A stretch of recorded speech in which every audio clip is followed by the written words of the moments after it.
প্রধানমন্ত্রী তারেক রহমান বলেছেন ২০২৪ সালের গণঅভ্যুত্থান আবারও স্পষ্ট করে দিয়েছে দেশের মালিক জনগণ।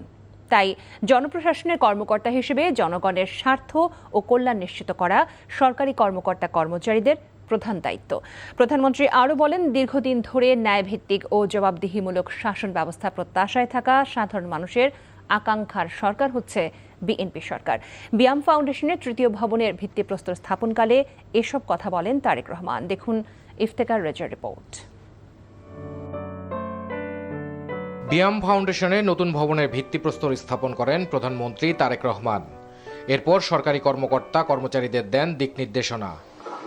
প্রধানমন্ত্রী বলেন, জনগণের কাছে যে প্রতিশ্রুতি বিএনপি দিয়ে সরকারে এসেছে তা শুধুমাত্র রাজনৈতিক প্রতিশ্রুতি নয়, বরং জনগণের সঙ্গে চুক্তি। ২০২৪ সালের জুলাই আগস্টের গণ অভ্যুত্থানে আবারও স্পষ্ট করে দিয়েছে এই রাষ্ট্রের মালিক এই দেশের জনগণ।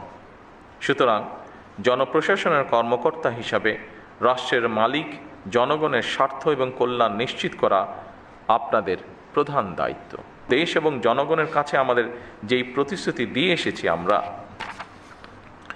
এসব স্রেফ রাজনৈতিক প্রতিশ্রুতি নয়, বরং জনগণের সঙ্গে করা আমাদের চুক্তি। তারেক রহমান বলেন, বর্তমান সরকার ইশতেহার ও জুলাই সনদের প্রত্যেকটি দফা অক্ষরে অক্ষরে পালন করবে। বর্তমান গণতান্ত্রিক সরকার নির্বাচনী ইশতেহার এবং জনগণের সামনে স্বাক্ষরিত জুলাই সনদের প্রতিটি দফা, প্রতিটি অঙ্গীকার অক্ষরে অক্ষরে বাস্তবায়ন করতে সরকার বদ্ধপরিকর। আমি আশা করি আপনারা আপনাদের মেধা ও যোগ্যতা দিয়ে জনগণের কাছে দেওয়া সরকারের প্রতিটি প্রতিশ্রুতি দক্ষতার সঙ্গে বাস্তবায়ন করতে ভূমিকা রাখবেন। দেশ ও জনগণের স্বার্থে বিএনপি বরাবরই সুদক্ষ প্রশিক্ষিত জনপ্রশাসন দেখতে চায় বলে জানান প্রধানমন্ত্রী। সকল রাষ্ট্রীয় প্রতিষ্ঠানে মেধাভিত্তিক, স্বচ্ছ, দক্ষ ও জনবান্ধব জনপ্রশাসন গড়ে তোলার কোনোই বিকল্প নেই যদি আমরা আমাদের প্রত্যাশিত বাংলাদেশকে গড়ে তুলতে চাই। স্বচ্ছতা ও দ্রুততার সাথে শূন্য পদে সরকারি কর্মচারী নিয়োগ, প্রশাসনিক সংস্কার কমিশন গঠন, শক্তিশালী পাবলিক সার্ভিস কমিশন গঠন এবং বেসরকারি সার্ভিস রুল প্রণয়ন সহ সর্বত্র প্রশাসনিক কাঠামোর কার্যকারিতা এবং জবাবদিহিতা নিশ্চিত করতেও সরকার দৃঢ়প্রতিজ্ঞ।